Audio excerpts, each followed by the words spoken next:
अस्सलामुअलैकुम बेटे, उम्मीद है आप सब लोग खैर वाफियत से होंगे। Welcome to Eureka academia.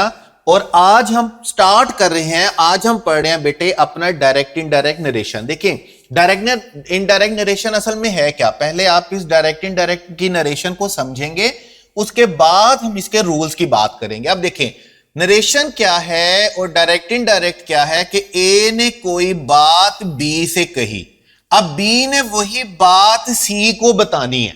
B ने वही बात क्या करना है, सी को बतानी है।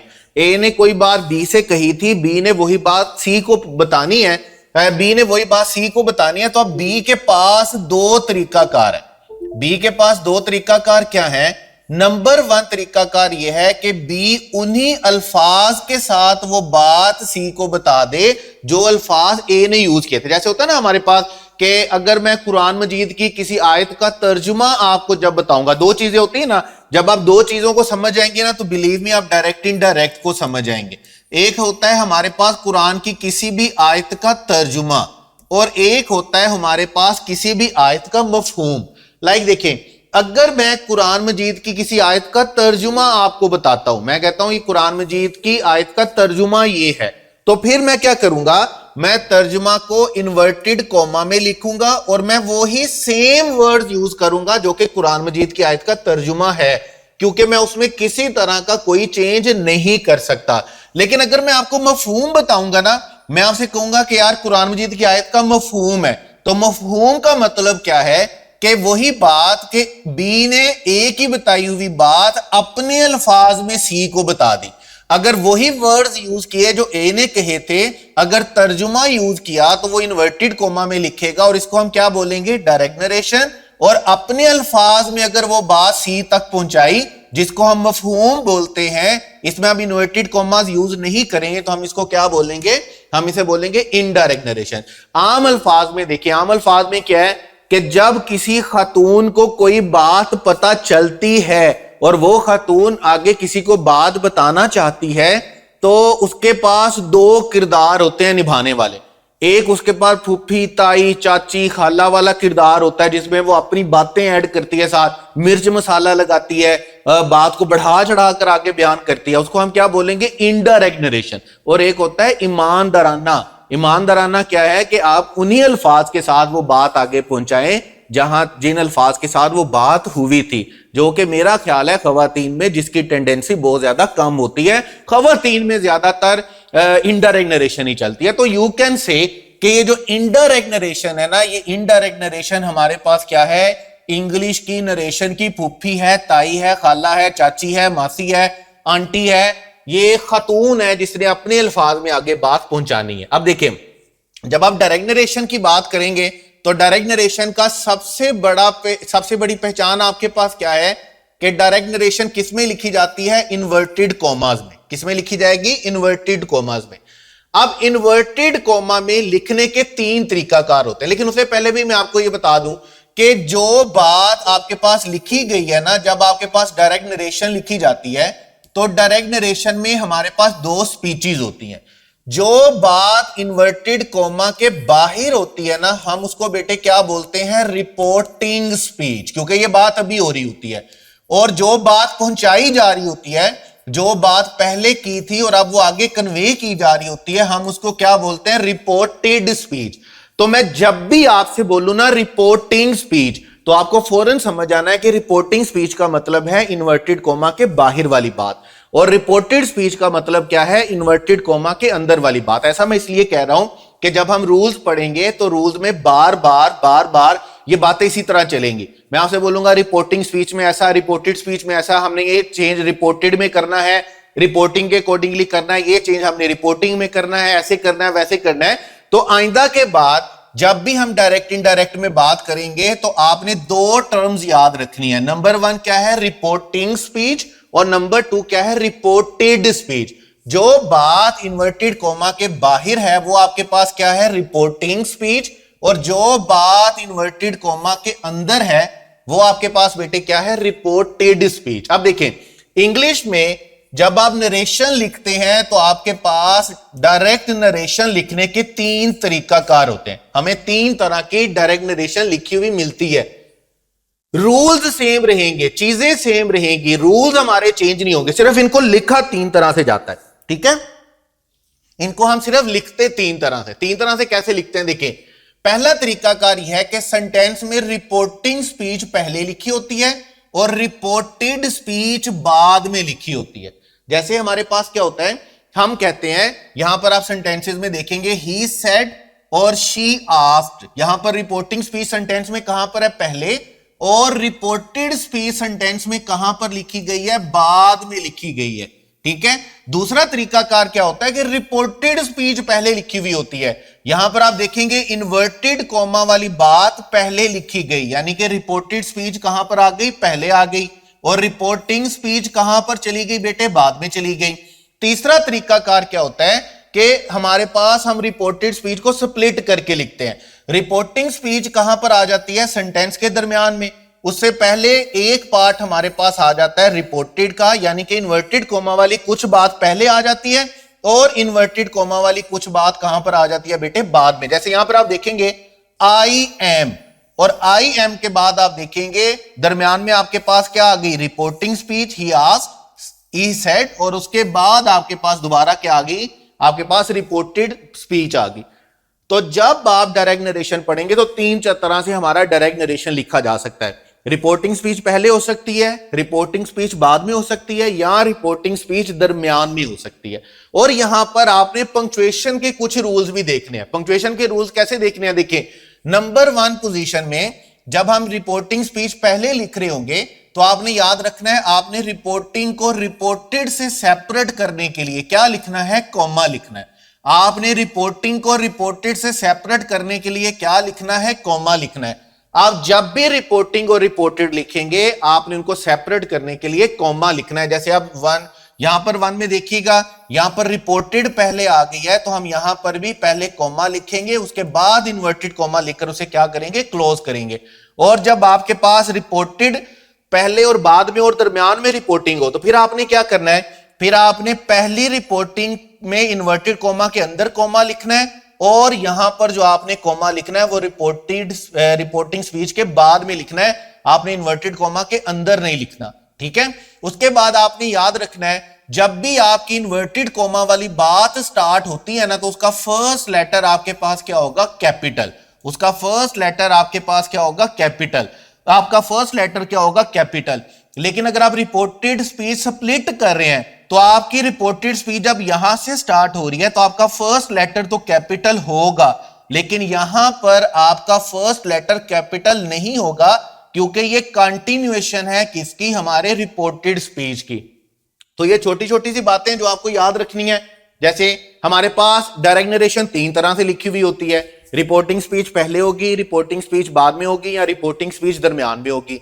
आपने इन्वर्टेड कॉमा लगाने हैं रिपोर्टेड स्पीच के साथ, आपने कॉमा लिखना है रिपोर्टिंग स्पीच को रिपोर्टेड स्पीच से सेपरेट करने के लिए, और अगर आपकी रिपोर्टिंग स्पीच पहले लिखी हुई है, रिपोर्टेड स्पीच पहले लिखी हुई है, तो फिर आपने कॉमा इन्वर्टेड कॉमा के अंदर लगाना है, और आपने फर्स्ट लेटर कैपिटल रखना होता है हमेशा अपनी रिपोर्टेड स्पीच का, इन्वर्टेड कॉमा का। बहरहाल ये वो रूल्स हैं जो जैसे जैसे हम पढ़ते जाएंगे, साथ चलते जाएंगे, तो ये मजीद आपकी बात रूल्स क्या होते जाएंगे, पक्के होते जाएंगे। तो ज्यादा परेशान होने की जरूरत बिल्कुल भी नहीं है। अभी चूंकि मैंने अचानक से सारे कुछ बता दिए तो परेशान नहीं होना, घबराना नहीं। अब देखिए, हमने डायरेक्ट को इनडायरेक्ट में चेंज करना है, तो ये हमारे पास 5 रूल फार्मूला है। 5 रूल फार्मूला हमारे पास क्या है कि हमने डायरेक्ट नरेशन को इनडायरेक्ट में चेंज करने के लिए 5 रूल्स अप्लाई करने होते हैं। सिर्फ 5 रूल्स हमें चाहिए होते हैं क्या करने के लिए, डायरेक्ट को इनडायरेक्ट में लेके जाने के लिए, जिनमें से नंबर 1 हमारे पास क्या है, ओमिशन ऑफ इन्वर्टेड कॉमास। मैंने अभी आपको क्या बताया, मैंने आपको बताया कि जब आप डायरेक्ट नरेशन की बात करते हैं ना, तो डायरेक्ट नरेशन का सबसे बड़ी पहचान ही क्या होती है, सबसे बड़ी आइडेंटिफिकेशन ही क्या होती है कि उसमें क्या लगे हुए होते हैं, इन्वर्टेड कॉमास। इन्वर्टेड कॉमास हैं तो इसका मतलब ये कौन सी नरेशन है, डायरेक्ट नरेशन है। उसके बाद अगर आप इन्वर्टेड कॉमा हटा देते हैं, अगर आप इन्वर्टेड कॉमा हटा देते हैं तो इसका मतलब आप कौन सी नरेशन बना रहे हैं, इसका मतलब आप नरेशन बना रहे हैं इनडायरेक्ट नरेशन। तो डायरेक्ट को इनडायरेक्ट में चेंज करने के लिए हमें सबसे पहले बेटे क्या करना होगा, हमें इन्वर्टेड कॉमास को हटाने होंगे। कैसे हटाने हैं ये अभी हम रूल्स की बात करते हैं।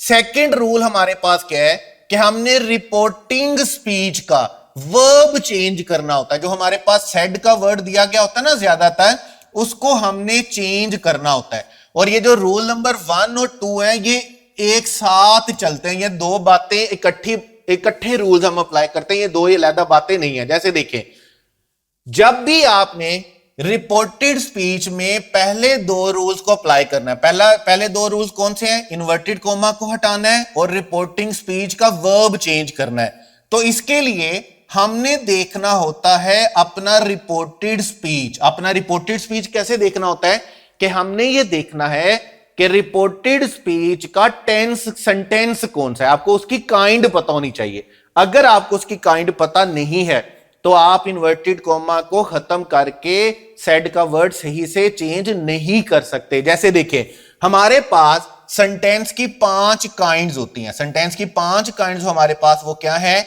डिक्लेरेटिव है, इंट्रोगेटिव है, इंपेरेटिव है, एक्सक्लेमेटरी और ऑप्टेटिव है। जैसे हम सबसे आसान वाले से अगर स्टार्ट करें तो सबसे आसान वाला है हमारे पास इंट्रोगेटिव। अगर आपकी रिपोर्टेड स्पीच में यानी कि इन्वर्टेड कॉमा वाली स्पीच में कोई क्वेश्चन पूछा गया है तो आपने क्या करना है? आपने इन्वर्टेड कॉमा को खत्म करने के लिए इफ या वेदर लगाना है। आपने इन्वर्टेड कॉमा को खत्म करने के लिए क्या करना है? इफ या वेदर लगाना है। हमें हमेशा जब डायरेक्ट को इनडायरेक्ट में चेंज करना होता है तो हमें इन्वर्टेड कॉमा को खत्म करने के लिए कुछ ना कुछ वहां पे लिखना होता है। और अगर हमारा रिपोर्टेड स्पीच कोई क्वेश्चन है तो हमने क्वेश्चन में इन्वर्टेड कॉमा को खत्म करने के लिए क्या लिखना है बेटे? इफ या वेदर लिखना है।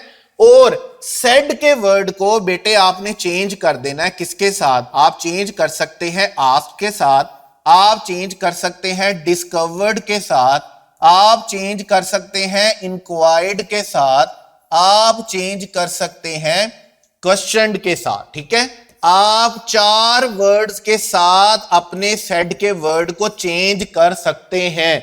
अब देखें, आपने कोई सेंटेंस को डायरेक्ट से इनडायरेक्ट में लेके जाना था। आपने सेंटेंस पढ़ा, सेंटेंस में आपने देखा कि इन्वर्टेड कोमा के अंदर जो सेंटेंस लिखा हुआ है वो इंट्रोगेटिव सेंटेंस है। जब वो इंट्रोगेटिव सेंटेंस है तो आपने क्या करना है?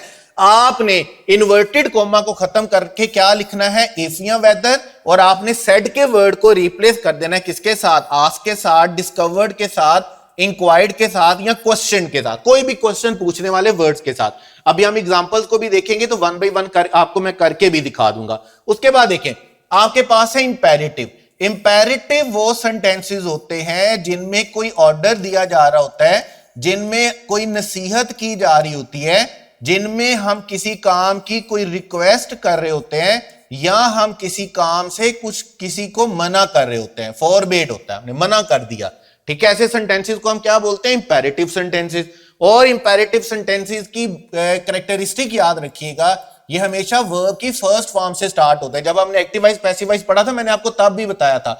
और जब हम इनका पैसिव वॉइस बनाते हैं तो हम इनका पैसिव वॉइस कैसे बनाते हैं? लेट के साथ। आपको याद होगा जब हमने इनका एक्टिव से पैसिव बनाया था। इंपेरेटिव सेंटेंस में इन्वर्टेड कोमा को खत्म करने के लिए बेटे आपने क्या लिखना है? टू लिखना है। इंपेरेटिव सेंटेंस में इन्वर्टेड कोमा को खत्म करने के लिए क्या लिखना है? टू लिखना है। और आपने सेड के वर्ड को चेंज कर देना according to your sentence. Like अगर किसी काम का हुक्म दिया गया है तो आपका सेड का वर्ड किसके साथ रिप्लेस होगा? ऑर्डर्ड के साथ। अगर किसी काम की नसीहत की गई है तो आपने उसको रिप्लेस करना है बेटे एडवाइस्ड के साथ। अगर किसी काम की रिक्वेस्ट की गई है तो आपने उसको बेटे रिप्लेस करना है रिक्वेस्टेड के साथ। और अगर किसी काम से मना किया गया है तो आपने उसको रिप्लेस करना है किसके साथ? फॉरबिड के साथ, अकॉर्डिंग टू योर सेंटेंस। अगर हुक्म दिया जा रहा है तो ऑर्डर्ड आ जाएगा, रिक्वेस्ट की जा रही है तो रिक्वेस्टेड आ जाएगा, किसी काम से मना किया जा रहा है तो फॉरबिड आ जाएगा, एडवाइस की जा रही है तो एडवाइस्ड आ जाएगा। और इन्वर्टेड कॉमा को खत्म करने के लिए क्या लिखेंगे? टू लिखेंगे। उसके बाद देखिए, एक्सक्लेमेटरी सेंटेंसेस क्या होते हैं?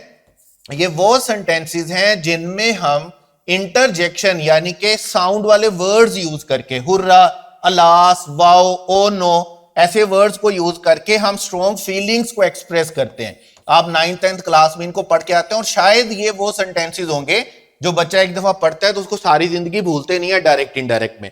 एक्सक्लेमेटरी सेंटेंसेस में हम स्ट्रॉन्ग फीलिंग्स को एक्सप्रेस कर रहे होते हैं, और यहां पर आप इन्वर्टेड कोमा को खत्म करने के लिए क्या करेंगे, आप इन्वर्टेड कोमा को खत्म करने के लिए डैट लगाएंगे और आप सेड के वर्ड को बेटे रिप्लेस कर देंगे किसके साथ, एक्सक्लेम्ड विद जॉय के साथ, या आप अगर खुशी की कोई फीलिंग है, अगर दुख की है तो आप इसको कर देंगे एक्सक्लेम्ड विद सोरो के साथ, और अगर हैरानगी की है तो आप इसे कर देंगे एक्सक्लेम्ड विद अमेजमेंट के साथ। मतलब अकॉर्डिंग टू योर सेंटेंस जैसी फीलिंग होगी आप उसको वैसा ही क्या करेंगे, लिख देंगे। अगर आपके पास खुशी है तो आप लिखेंगे exclaimed with Joy, exclaimed with happiness, और अगर आपके पास दुख है तो आप लिखेंगे एक्सक्लेम्ड विद सॉरो, और अगर हैरानगी है तो आप लिखेंगे एक्सक्लेम्ड विद अमेजमेंट। तो जैसा आपका सेंटेंस होगा वैसा आप क्या करेंगे, अपने सेड के वर्ड को चेंज करेंगे। और इन्वर्टेड कोमा को खत्म करने के लिए एक्सक्लेमेटरी सेंटेंसेस में क्या लिखेंगे, डैट लिखेंगे। उसके बाद आपके पास ऑप्टेटिव सेंटेंसेस। ऑप्टेटिव सेंटेंसेस वो होते हैं जिसमें हम किसी को दुआ दे रहे होते हैं या बददुआ दे रहे होते हैं, हम किसी को प्रे कर रहे होते हैं या कर्ज कर रहे होते हैं। तो ऐसी सूरत में भी आपने इन्वर्टेड कोमा को खत्म करने के लिए बेटे क्या लिखना है, डैट लिखना है। और कुछ सेंटेंसेस तो ऑप्टेटिव कैसे होते हैं जहां पर हम लिखते भी नहीं है, हम डैट लिखते नहीं है, डायरेक्ट सेंटेंस बना देते हैं। ठीक है, वो आगे एग्जाम्पल में चलकर हम देखेंगे। और आपने फेड के वर्ड को रिप्लेस करना है एज पर योर सेंटेंस। अगर आप किसी को दुआ दे रहे हैं तो आपने क्या लिखना है, प्रे, और अगर आप किसी को बददुआ दे रहे हैं तो आपने उसको क्या लिखना है, कर्स लिखना है। ठीक है, प्रेड लिखेंगे सेड की जगह पर अगर दुआ दे रहे हैं, और कर्स लिखेंगे सेड की जगह पर अगर आप क्या कर रहे हैं, किसी को बददुआ दे रहे हैं। यानी कि जिस तरह का सेंटेंस होगा आप उसी तरह अपने सेड के वर्ड को क्या करेंगे, मॉडिफाई करेंगे। उसके बाद आपके पास आते हैं डिक्लेरेटिव सेंटेंसेस। डिक्लेरेटिव सेंटेंसेस आपके पास क्या होते हैं, ये सिंपल स्टेटमेंट्स होती हैं, ये असर्टिव सेंटेंस होते हैं आपके पास। ठीक है, जिनमें आप कोई फैक्ट एंड फिगर्स बता रहे होते हैं, कोई यूनिवर्सल ट्रूथ बता रहे होते हैं, कोई मैसेज कन्वे कर रहे होते हैं। सिंपली कोई मैसेज कन्वे हो रहा है, कोई क्वेश्चन नहीं है, कोई ऑर्डर फॉरबिड एडवाइस रिक्वेस्ट नहीं है, कोई एक्सक्लेमेशन नहीं है, कोई ऑप्टेटिव नहीं है। सिंपल सेंटेंसेस को हम क्या बोलते हैं, डिक्लेरेटिव।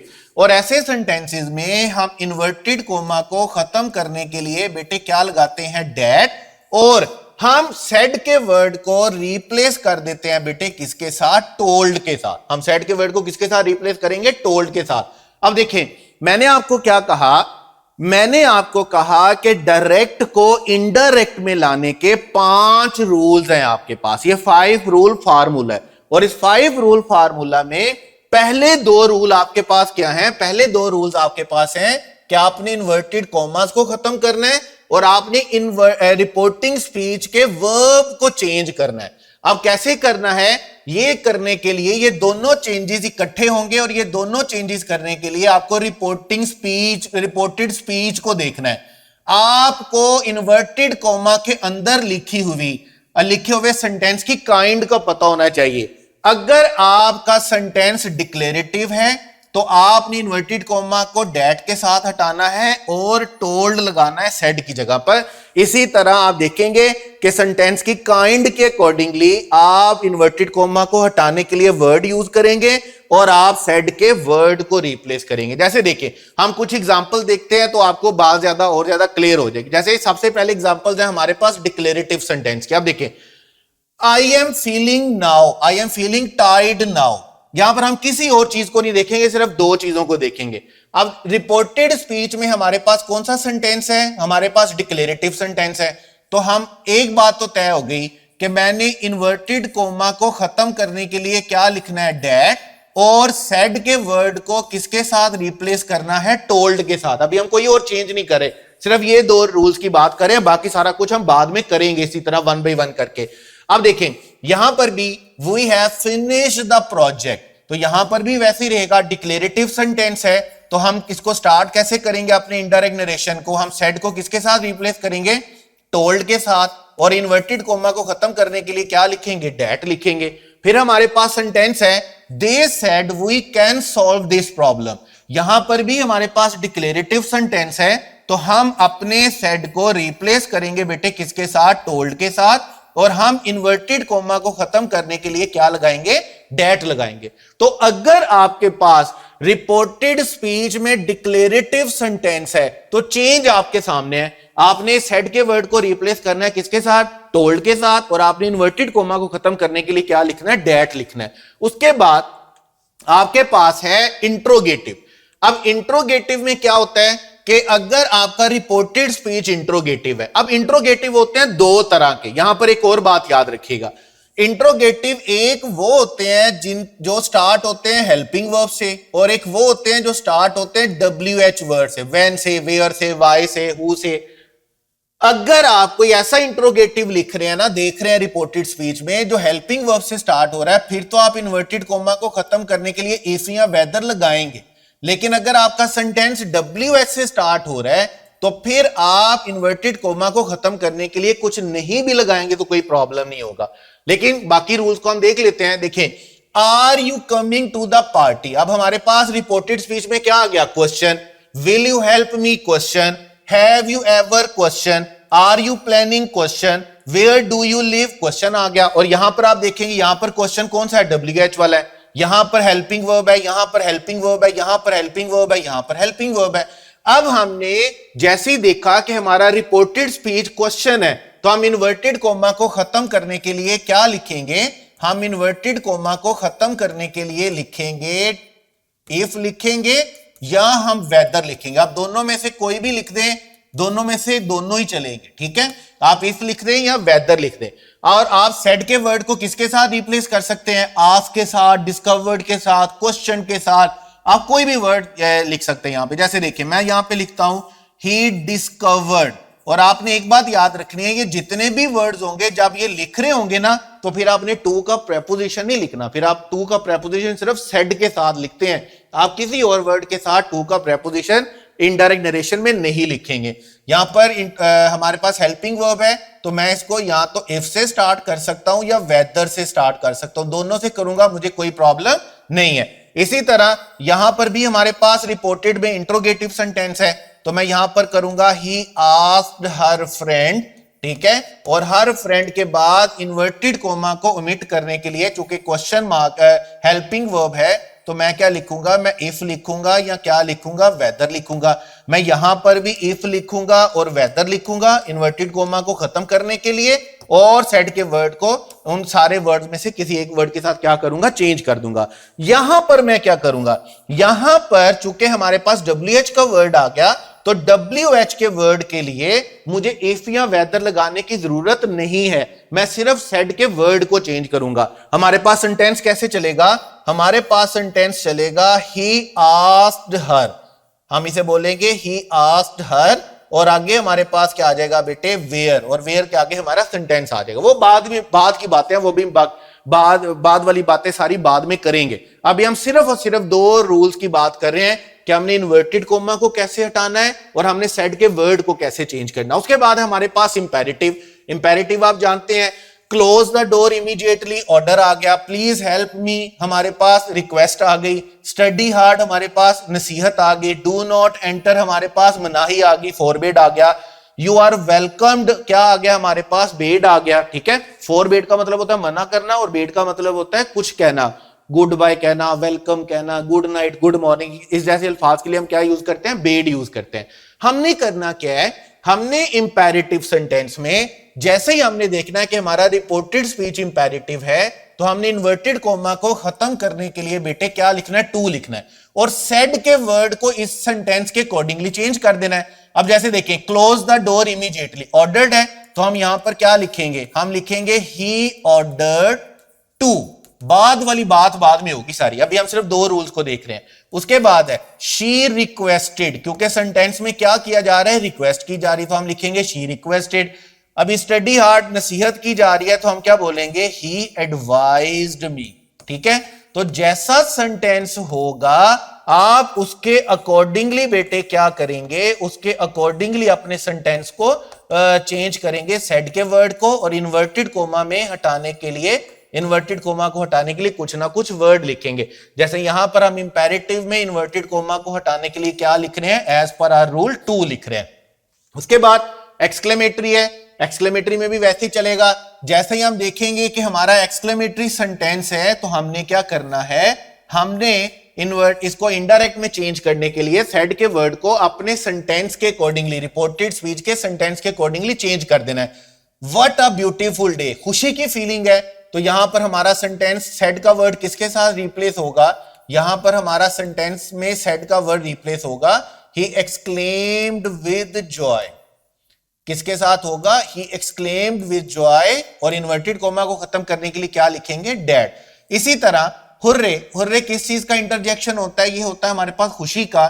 तो यहां पर भी बेटे हम क्या करेंगे, शी एक्सक्लेम्ड विद जॉय। आपने याद रखना है, आपने इन्वर्टेड कोमा को खत्म करने के लिए एक्सक्लेमेटरी सेंटेंस में बेटे क्या लिखना है, डैट लिखना है। जैसे हम अलास पढ़ते हैं तो अलास में हमारे पास क्या आ जाता है, अफसोस आ जाता है, और हम यहां पर क्या लिखेंगे, हम यहां पर लिखेंगे ही एक्सक्लेम्ड विद सॉरो। ठीक है, और इन्वर्टेड कोमा को खत्म करने के लिए क्या आएगा, डैट आएगा। और यहां पर आपको एक और बात बताता रहूं, ये जो वर्ड्स दिए हुए ना, इंटरजेक्शन दिए होते हैं, अलास, वाओ, हुर्रे, इस जैसे सारे जो साउंड वाले इंटरजेक्शन वर्ड्स होते हैं इनको हम हटा देते हैं। She said oh no I failed the test. अब उसको क्या बोलेंगे, सॉरो है, तो हम क्या लिखेंगे, हम लिखेंगे she exclaimed with sorrow that. आपको सिर्फ और सिर्फ क्या करना है, पहले दो रूल्स के लिए आपको अपनी रिपोर्टेड स्पीच के सेंटेंस को पहचानना है। अगर आपको अपने रिपोर्टेड स्पीच के सेंटेंस का पता है तो फिर आप कोई भी गलती नहीं करने वाले। उसके बाद आखिरी तरह का सेंटेंस हमारे पास बेटे कौन सा है, ऑप्टेटिव। और ऑप्टेटिव में आप जानते ही हैं, हम जैसे ही पढ़ेंगे मे का वर्ड तो हमें फौरन पता चलेगा, या विश का वर्ड तो हमें फौरन पता चलेगा कि हम किसी को दुआ दे रहे हैं या हम किसी को बद्दुआ दे रहे हैं। अगर दुआ दे रहे हैं तो हम सेड के वर्ड को किसके साथ रिप्लेस करेंगे, प्रेड के साथ, और इन्वर्टेड कोमा को खत्म करने के लिए क्या लिखेंगे, डैड। हम जैसे ही पढ़ेंगे कि रिपोर्टेड स्पीच में हम किसी को दुआ दे रहे हैं तो हम शी के साथ सेड को क्या करेंगे, प्रेड में चेंज करेंगे, और इन्वर्टेड कोमा के साथ क्या लिखेंगे, डैट लिखेंगे। हम ही के साथ, अच्छा यहां पर एक और बात याद रखिएगा, जो विश वाले सेंटेंसेस होते हैं ना, इनमें आप अपने सेड वाले सेंटेंस को, सेंटेंस वाले वर्ड को आप सेंटेंस में सेड के वर्ड को किसके साथ रिप्लेस कर देते हैं, कर सकते हैं, आप विश्ड के साथ भी रिप्लेस कर सकते हैं। He wished you happiness and wealth. मतलब आगे चलकर इसके बाकी प्रोनाउन चेंज करने हैं, बाकी सारा कुछ चेंज होना, उसकी अभी हम कोई बात नहीं करें। अभी हम सिर्फ ये बात कर रहे थे कि जब हमने किसी भी डायरेक्ट सेंटेंस को इनडायरेक्ट में चेंज करना है तो हमने 5 चेंजेस करने हैं। उन 5 चेंजेस में से जो 2 चेंजेस हैं वो आपके पास क्या है, क्या आपने इन्वर्टेड कोमा को हटाने के लिए क्या लिखना है, और आपने सेड के वर्ड को किसके साथ चेंज करना है। उसके बाद जो थर्ड चेंज है हमारा, वो है हमारा बेटे प्रोनाउन शिफ्टिंग। वो हमारे पास क्या है, प्रोनाउन शिफ्टिंग। अब प्रोनाउन शिफ्टिंग के बारे में आप याद रखिएगा कि जितने भी प्रोनाउन शिफ्ट होने हैं ना, ये आपके पास जो प्रोनाउन चेंज होना है, ये रिपोर्टेड स्पीच का प्रोनाउन चेंज होना है। लेकिन किसके अकॉर्डिंगली चेंज होना है, ये रिपोर्टिंग स्पीच के अकॉर्डिंगली चेंज होना है। चेंज सारे का सारा किस में आना है, ये सारे का सारा चेंज आना है किसमें, रिपोर्टेड स्पीच में। रिपोर्टेड स्पीच मतलब इन्वर्टेड कोमा वाली स्पीच में। अगर आपके पास आपके रिपोर्टेड स्पीच में कोई फर्स्ट पर्सन लिखा हुआ है, फर्स्ट पर्सन का मतलब क्या है, आपके पास आई वुई लिखा हुआ है या उसका कोई केस लिखा हुआ है। जैसे आप जानते ही हैं, जब आप प्रोनाउन पढ़ते हैं तो प्रोनाउन में आपके पास फर्स्ट पर्सन होते हैं, और फर्स्ट पर्सन में आपके पास क्या है, आई वुई, आपके पास सेकंड पर्सन में क्या है, यू, और आपके पास थर्ड पर्सन में क्या है बेटे, थर्ड पर्सन में आपके पास है ही, शी, इट और दे।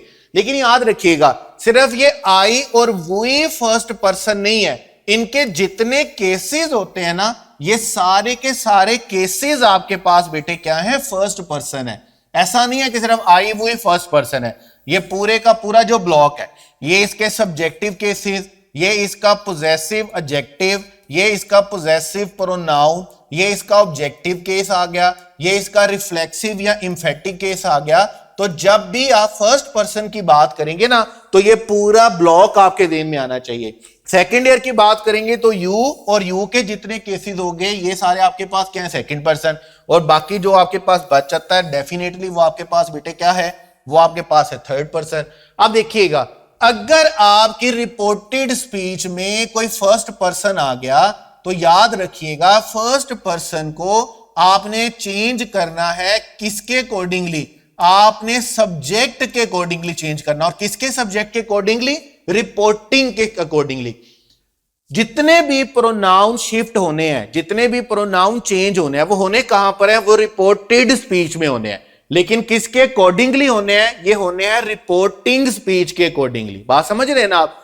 और अगर आपके पास रिपोर्टेड स्पीच में कोई फर्स्ट पर्सन आ गया तो आपने उसको रिपोर्टिंग स्पीच के सब्जेक्ट के अकॉर्डिंगली चेंज करना है। और अगर आपके पास कोई सेकंड पर्सन आ गया तो सेकंड पर्सन को आपने, सेकंड पर्सन का मतलब क्या है? कोई यू या यू का कोई केस आ गया तो आपने उसको बेटे रिप्लेस करना है आपके रिपोर्टिंग स्पीच के ऑब्जेक्ट के साथ। और अगर आपके पास कोई थर्ड पर्सन आ गया तो थर्ड पर्सन को हम चेंज नहीं करते हैं। समटाइम्स कर भी देते हैं लेकिन ना नहीं करते, मतलब मेजॉरिटी केसेस में हम, आप यही ज़हन में रखें कि हम थर्ड पर्सन को चेंज नहीं करते हैं। तो अगर आपके पास रिपोर्टेड स्पीच में कोई प्रोनाउन दिया हुआ है और वो फर्स्ट पर्सन है तो वो किसके अकॉर्डिंगली चेंज होगा? सब्जेक्ट के अकॉर्डिंगली। सेकंड पर्सन है तो ऑब्जेक्ट के अकॉर्डिंगली। और थर्ड पर्सन है तो उसको हम चेंज नहीं करते। जैसे हम एग्जांपल के लिए कुछ सेंटेंसेस को देख लेते हैं। अब यहां पर हम बाकी रूल्स की बात नहीं करेंगे, यहां पर हम सिर्फ और सिर्फ प्रोनाउंस की बात करेंगे। देखिए, जैसे ही हम अपना रिपोर्टेड स्पीच पढ़ते हैं तो रिपोर्टेड स्पीच में क्या लिखा हुआ है? आई। और रिपोर्टेड स्पीच में क्या लिखा हुआ है? यू लिखा हुआ है। मतलब दो हमारे पास प्रोनाउन लिखे हुए हैं। आई कौन सा पर्सन है? आई हमारे पास फर्स्ट पर्सन है। और यू हमारे पास कौन सा पर्सन है? सेकंड पर्सन है। तो आई चेंज करेंगे हम किसके अकॉर्डिंगली? सब्जेक्ट के अकॉर्डिंगली। और यू हम चेंज करेंगे बेटे किसके अकॉर्डिंगली? ऑब्जेक्ट के अकॉर्डिंगली। जब मैं आई को ही के अकॉर्डिंगली चेंज करूंगा तो यहां पर मैं क्या लिखूंगा? ही। और यू को जब मैं मी के अकॉर्डिंगली चेंज करूंगा तो यहां पर मैं क्या लिखूंगा? मी लिखूंगा। जब आपके रिपोर्टेड स्पीच में जितने भी प्रोनाउंस होंगे, जब आप डायरेक्ट से इनडायरेक्ट में जा रहे हैं तो आपने उन सबको क्या करना है? चेंज करना है। और चेंज किसके अकॉर्डिंगली करना है? आपने उसको रिपोर्टिंग स्पीच के अकॉर्डिंगली चेंज करना है। अब यहां पे देखिएगा, यहां पे यू हमारे पास कौन सा पर्सन होता है? Second person. तो सेकंड पर्सन किसके अकॉर्डिंगली चेंज होगा? ऑब्जेक्ट के अकॉर्डिंगली। मी हमारे पास होता है फर्स्ट पर्सन। और फर्स्ट पर्सन किसके अकॉर्डिंगली चेंज होगा? फर्स्ट पर्सन चेंज होगा सब्जेक्ट के अकॉर्डिंगली। अब यू को जब मैं हिम के अकॉर्डिंगली चेंज करूंगा तो मुझे यहां पर सब्जेक्टिव केस लिखना है। तो मैं सब्जेक्टिव केस के लिए क्या लिखूंगा? ही लिखूंगा। मैं जब मी को शी के अकॉर्डिंगली चेंज करूंगा तो यहां पर मुझे क्या लिखना है? हर लिखना है। याद रखिएगा, आपने इसको चेंज तो सब्जेक्ट और ऑब्जेक्ट के अकॉर्डिंगली करना है, लेकिन आपने केस कौन सा लिखना है? आपने केस उसका वही लिखना है जो रिपोर्टेड स्पीच में लिखा हुआ है। ठीक है। उसके बाद देखिएगा, वही हमारे पास फर्स्ट पर्सन है। फर्स्ट पर्सन किसके अकॉर्डिंगली चेंज होता है? सब्जेक्ट के अकॉर्डिंगली। अब ये बड़ी मजे की बात है, इसको पल्ले बांध लीजिएगा। अब आप यहां पर देखें, हम वही को चेंज कर रहे हैं किसके अकॉर्डिंगली? आई के अकॉर्डिंगली। जबकि वही हमारे पास क्या है? प्लूरल है। और आई हमारे पास क्या है? सिंगुलर है। अब मैं वही को जब आई के साथ रिप्लेस कर दूंगा और आई बना दूंगा तो बात गलत हो जाएगी। अब मुझे यह देखना है कि आई फर्स्ट पर्सन है तो आई का फर्स्ट पर्सन का प्लूरल क्या होता है? तो आप फर्स्ट पर्सन का प्लूरल हमारे पास क्या होता है? फर्स्ट पर्सन का प्लूरल हमारे पास वही होता है। तो यहां पर जब मैं इसको चेंज करूंगा तो मैं इसको आई के साथ चेंज नहीं करूंगा। याद रखिएगा, मैं इसको किसके साथ चेंज करूंगा बेटे? वही के साथ ही चेंज करूंगा। फिर उसके बाद यहां पर आप देखेंगे यू लिखा हुआ है। यू को जब हम हर के साथ यानी कि ऑब्जेक्ट के साथ चेंज करेंगे तो यहां पर मैं क्या लिखूंगा? हर लिखूंगा। सिंपल सा फार्मूला है। फर्स्ट पर्सन चेंज होगा सब्जेक्ट के साथ और सेकंड पर्सन चेंज होगा ऑब्जेक्ट के साथ। यहां पर देखिएगा, दे थर्ड पर्सन है तो थर्ड पर्सन को हमें चेंज करने की जरूरत नहीं है। हम थर्ड पर्सन को एज इट इज लिखेंगे। देयर हमारे पास थर्ड पर्सन है तो थर्ड पर्सन को हम चेंज नहीं करेंगे। बिल्कुल इसी तरह ही हमारे पास थर्ड पर्सन है, ही चेंज नहीं होगा। हिज हमारे पास थर्ड पर्सन है, हिज भी चेंज नहीं होगा। थर्ड पर्सन को हमने बिल्कुल भी चेंज नहीं करना है। कुछ और सेंटेंसेस देख लेते हैं। यहां पर देखिए मजे मजे की बातें। यू हमारे पास आ गया सेकंड पर्सन। अब सेकंड पर्सन हमने चेंज करना है किसके साथ? ऑब्जेक्ट के साथ। और यहां पर ऑब्जेक्ट आपके पास क्या लिखा हुआ है? हर पेरेंट्स लिखा हुआ है। अब हर पेरेंट्स तो कोई प्रोनाउन नहीं है, तो मुझे यह देखना होगा कि अगर मैं इनकी जगह पर कोई प्रोनाउन लिखता तो कौन सा लिखता। तो यहां पर अगर मैं यहां पर हर पेरेंट्स की जगह पे मैं प्रोनाउन लिखता तो मैं क्या लिखता? She said to them. मैं यहां पर क्या लिखता? शी सेड टू देम, क्योंकि थर्ड पर्सन है ना, उनके साथ बात हो रही है। तो हम क्या लिखेंगे? She said to them you should. अब जब मैं यू को देम के साथ चेंज करूंगा तो मैं इसको क्या बनाऊंगा, दे बनाऊंगा, याद रखिएगा। उसके बाद आपके पास है मी फर्स्ट पर्सन है, फर्स्ट पर्सन किसके अकॉर्डिंगली चेंज होगा, सब्जेक्ट के अकॉर्डिंगली। और जब ये सब्जेक्ट के अकॉर्डिंगली चेंज होगा तो मैं यहां पर मी की जगह पर क्या लिखूंगा, हर लिखूंगा, क्योंकि ये ऑब्जेक्टिव केस है तो मुझे शी का कौन सा केस लिखना होगा, ऑब्जेक्टिव केस लिखना होगा। तो जो थर्ड चेंज है ना आपका प्रोनाउन का, बिल्कुल आसान है, सिर्फ is a matter of practice. आप जितनी ज्यादा प्रैक्टिस करते जाएंगे चीजें आपके सामने उतनी ज्यादा क्या होती जाएंगी, क्लियर होती जाएंगी। प्रैक्टिस करनी कहां से, मैं आपको पहले भी बोल चुका हूं, मेरी इंग्लिश की बुक लेनी है, बड़ी अच्छी जबरदस्त किस्म के उसमें 4000 के करीब प्रैक्टिस एमसीक्यूज हैं, कोई एक क्वेश्चन भी ऐसा नहीं है जो स्टैंडर्ड का, क्वालिटी का नहीं है, ठीक है। आप जानते हैं एट यूरिका हम क्वालिटी पे काम करते हैं बजाय क्वांटिटी पर काम करने के, ठीक है। उसके बाद आगे चलेंगे, आगे हम आई को रिप्लेस करेंगे किसके साथ बेटे, हम आई को रिप्लेस करेंगे किसके साथ, ही के साथ, फर्स्ट पर्सन है। उसके बाद यू को देखिएगा, अब यू को हम चेंज करते हैं ऑब्जेक्ट के साथ, ऑब्जेक्ट यहां पर है नहीं, तो पहला काम क्या करेंगे कि हम इसको चेंज ही नहीं करेंगे, क्योंकि ऑब्जेक्ट ही नहीं है तो हम इसको चेंज ही नहीं करेंगे। उसके बाद माय है, माय फर्स्ट पर्सन है, हम इसको सब्जेक्ट के साथ चेंज करेंगे, तो आई क्या बन जाएगा, आई ही बन जाएगा, यू ही रहेगा, हम इसको चेंज नहीं करेंगे। और माय की जगह पर हम क्या लिख देंगे, हीज लिख देंगे, क्योंकि हमने यहां पर उसका पोजेसिव एडजेक्टिव चाहिए। उसके बाद देखिए अगेन यहां पर यू लिखा हुआ है, यू हम ऑब्जेक्ट को देखेंगे तो ऑब्जेक्ट अब नहीं है, जब ऑब्जेक्ट नहीं है तो पहला काम हम ये करेंगे कि हम इसको रहने देंगे। लेकिन अगर आप लाजमी तौर पर चेंज करना चाहें तो आप क्या करेंगे, आप यहां पर इमेजिन करेंगे कि यहां पर लिखा हुआ है शी सेड टू मी, क्या लिखा हुआ है, शी सेड टू मी, और यहां पर आप इसको मी के अकॉर्डिंगली चेंज करेंगे। जब आप मी के अकॉर्डिंगली चेंज करेंगे तो आप क्या करेंगे, आई हैव मिसअंडरस्टूड।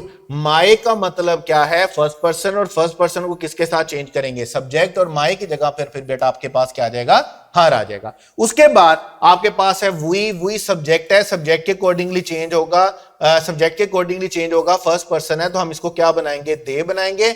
उसके बाद योर है, योर के लिए हमारे पास ऑब्जेक्ट नहीं है तो हम इसको योर को योर ही रहने दें तो प्रॉब्लम नहीं रहेगा। माय ब्रदर, जब माय को हम शी के साथ चेंज करेंगे तो यहां पर क्या आएगा, हर ब्रदर। उसके बाद यू आ गया तो यू को हमने किसके अकॉर्डिंगली चेंज करना है, ऑब्जेक्ट के अकॉर्डिंगली, ऑब्जेक्ट के अकॉर्डिंगली चेंज करेंगे तो यहां पर क्या आएगा, मी आएगा। तो ये है बेटे आपके पास थर्ड चेंज, जिसमें आप क्या करते हैं, आप अपना प्रोनाउन शिफ्ट करते हैं। प्रोनाउन शिफ्ट कौन सा होता है, जो प्रोनाउन दिया गया होता है रिपोर्टेड स्पीच में, लेकिन किसके अकॉर्डिंगली शिफ्ट किया जाता है, जो प्रोनाउन दिया होता है रिपोर्टिंग स्पीच में। रिपोर्टेड स्पीच वाला इन्वर्टेड कोमा के अंदर वाला प्रोनाउन हम चेंज करते हैं इन्वर्टेड कोमा से बाहर के साथ। उसके बाद फोर्थ रूल आप वैसे मैंने आपको पहले भी पढ़ाया, पहले पता कहां पे पढ़ाया मैंने आपको, पैरेलल स्ट्रक्चर के लिहाज से। यहां पर क्या होता है, टेंस फॉर्मेशन क्या है कि हम रिपोर्टेड स्पीच का टेंस चेंज करते हैं। देखिए जितने भी चेंजेस होते हैं ना वो सारे के सारे चेंजेस किसमें होते हैं, रिपोर्टेड में। हम रिपोर्टेड स्पीच का टेंस चेंज करते हैं, लेकिन अगेन किसके अकॉर्डिंगली चेंज करेंगे, रिपोर्टिंग स्पीच के अकॉर्डिंगली। किसके अकॉर्डिंगली चेंज करेंगे, रिपोर्टिंग। अगर तो रिपोर्टिंग स्पीच आपके पास हुआ प्रेजेंट में या फ्यूचर में तो फिर आपने रिपोर्टेड स्पीच का टेंस चेंज नहीं करना। लेकिन अगर रिपोर्टिंग स्पीच हुआ पास्ट में तो फिर हम रिपोर्टेड स्पीच का टेंस चेंज करेंगे। तो फोर्थ चेंज के लिए जब आप डायरेक्ट इनडायरेक्ट नरेशन के फोर्थ चेंज को देखेंगे तो आपने ये देखना है कि यार रिपोर्टेड स्पीच में टेंस चेंज होना है, लेकिन आप देखेंगे कि रिपोर्टिंग स्पीच का टेंस कौन सा है। अगर तो रिपोर्टिंग स्पीच में हुआ प्रेजेंट या फ्यूचर तो फिर तो आप उसका रिपोर्टेड स्पीच का टेंस चेंज नहीं करेंगे, लेकिन अगर वहां पे पास्ट हुआ तो फिर आपने चेंज करना है। और चेंज करना कैसे है, देखिए आपने प्रेजेंट सिंपल को यानी कि प्रेजेंट इंडेफिनिट को चेंज कर देना है पास्ट इंडेफिनिट में, सिंपल पास्ट में, ठीक है। सबसे आसान तरीकाकार क्या होता है, देखिए अगर आपके पास वर्ब की फर्स्ट फॉर्म है तो आप उसको रिप्लेस कर देंगे वर्ब की सेकंड फॉर्म के साथ, और अगर आपके पास डू या डज लिखा हुआ है तो आप डू या डज को रिप्लेस कर देंगे बेटे किसके साथ, डिड के साथ। तो आप क्या कर रहे हैं, दोनों सूरतों में आप प्रेजेंट को रिप्लेस कर रहे हैं किसके साथ, पास्ट के साथ। फिर अगर आपके पास प्रेजेंट कंटीन्यूअस है वहां पर तो आप प्रेजेंट कंटीन्यूअस को करेंगे पास्ट कंटीन्यूअस के साथ चेंज, और प्रेजेंट कंटीन्यूअस को पास्ट कंटीन्यूअस के साथ चेंज करने के लिए आप इज एम आर को किसके साथ रिप्लेस करते हैं, वाज और वर के साथ। फिर आपके पास है प्रेजेंट परफेक्ट। प्रेजेंट परफेक्ट में आपके पास होता है हैज और हैव, और हैज और हैव को आप रिप्लेस कर देंगे बेटे किसके साथ, हैड के साथ। फिर आपके पास है present perfect continuous. Present perfect continuous में भी आपके पास हैज बीन और हैव बीन होता है। तो अगर आपके पास हैज बीन है और हैव बीन है तो आप हैज बीन और हैव बीन को भी रिप्लेस कर देंगे किसके साथ, हैड बीन के साथ। ठीक हो गया। उसके बाद अगर आपके पास पास्ट है तो फिर आप उसे रिप्लेस करेंगे पास्ट परफेक्ट में। ये दो रूल आपके पास, रूल्स बड़े मजे के हैं। देखिए अगर प्रेजेंट था ना, अगर प्रेजेंट इंडेफिनिट था तो आपने उसको चेंज कर दिया पास्ट इंडेफिनिट में। लेकिन अगर ऑलरेडी पास्ट इंडेफिनिट हुआ, वर्ब की फर्स्ट फॉर्म थी, आपने उसे वर्ब की सेकंड फॉर्म में चेंज कर दिया। लेकिन अगर वहां पे ऑलरेडी वर्ब की सेकंड फॉर्म हुई तो फिर आपने याद रखना है, आपने उसको हैड प्लस थर्ड फॉर्म के साथ रिप्लेस कर देना है। और अगर वहां पर ऑलरेडी डिड हुआ, डू डस था तो आपने उसको डिड के साथ रिप्लेस कर दिया। लेकिन अगर डिड हुआ तो अगेन आपने हैड के साथ कौन सी फॉर्म लिखनी है, थर्ड फॉर्म लिखनी है। यानी कि अगर पास्ट इंडेफिनिट ऑलरेडी लिखा होगा तो आप पास्ट इंडेफिनिट को लेके जाएंगे किसमें, पास्ट परफेक्ट में। और अगर पास्ट कंटीन्यूअस लिखा हुआ है, अगर वहां पर ऑलरेडी वाज और वर लिखा हुआ है, अभी हमने क्या पढ़ा, अभी हमने कहा कि अगर इज एम आर होगा तो इज एम आर को हम ले जाएंगे वाज और वर में। और अगर ऑलरेडी वाज और वर हुआ तो आप याद रखेंगे आप वाज और वर को बेटे किस में ले जाएंगे, हैड बीन में। वैसे ये 9th क्लास में, गालबन 10th क्लास में आपको डायरेक्ट इनडायरेक्ट पढ़ाए जाते हैं, वहां पर ये सारे रूल्स बड़े अच्छे तरीके से पढ़ के भी आते हैं। फिर आपके पास फ्यूचर है। फ्यूचर में तो आपका काम ज्यादा आसान हो जाता है। आप विल और शेल को किसके साथ रिप्लेस कर देते हैं, वुड और शुड के साथ। अगर आपके पास विल और शेल होगा तो आप विल और शेल को किसके साथ रिप्लेस करेंगे, वुड और शुड के साथ। और ये सारे चेंजेस हमने करने कब है, जब हमारा रिपोर्टिंग स्पीच पास्ट में होगा। अगर हमारा रिपोर्टिंग स्पीच प्रेजेंट या फ्यूचर में है तो फिर हमें ये चेंजेस करने की जरूरत नहीं है। उसके बाद हमारे पास है जी कैन। कैन चला जाएगा बेटे किस में, कुड में। और हमारे पास मे है, मे हमारे पास चला जाएगा माइट में। मस्ट है हमारे पास, मस्ट हमारे पास किस में चला जाएगा, हैड टू में। जब आप टेंस के चेंज करने की बात करेंगे तो आपने याद रखना है, आपने रिपोर्टेड स्पीच के टेंस को चेंज करना है अगर रिपोर्टिंग स्पीच का टेंस पास्ट में हुआ। अगर प्रेजेंट या फ्यूचर में है तो फिर आपको उसका टेंस चेंज करने की जरूरत नहीं है। और इसके साथ कैसे करना है ये भी मैंने आपको बता दिया। और जब आप कर लेते हैं टेंस चेंज तो टेंस के साथ साथ आपको टाइम और प्लेस वाले वर्ड्स भी चेंज करने होते हैं।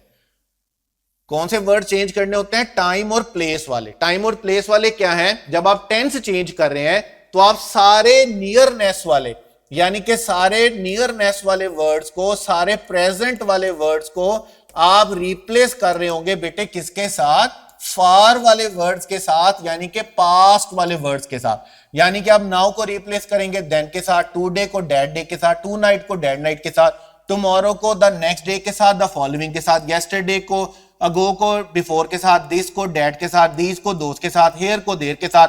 ये सारे वो एक्सप्रेशंस हैं जो आप बड़े अच्छे तरीके से 9th 10th क्लास में बड़े अच्छे तरीके से पढ़कर आते हैं। यहां पे प्रॉब्लम सिर्फ आपके पास क्या होता है, यहां पर प्रॉब्लम आपके पास होता है प्लेसिबो इफेक्ट। प्लेसिबो इफेक्ट आप जानते हैं क्या होता है, प्लेसिबो इफेक्ट होता है कि हमारे मुंह से जो अल्फाज निकलते हैं, हम जो वर्ड्स निकालते हैं, जो हम सोचते हैं, उसका बड़ा गहरा असर होता है। लाइक अगर मैं कहता हूं ये चीज मुश्किल है, मैं सोचता हूं तो वो चीज वाकई मुश्किल में होती है। तो एंट्री टेस्ट में जो आप बच्चे एंट्री टेस्ट के बारे में जब आप सोचते हैं ना कि एंट्री टेस्ट मुश्किल है तो आपको वाकई मुश्किल लगता है। ये प्लेसिबो इफेक्ट है। आप प्लेसिबो इफेक्ट, आप जिस चीज के बारे में जैसा सोचेंगे वो चीज आपके टुवर्ड वैसा ही क्या करेगी, रिएक्ट करेगी।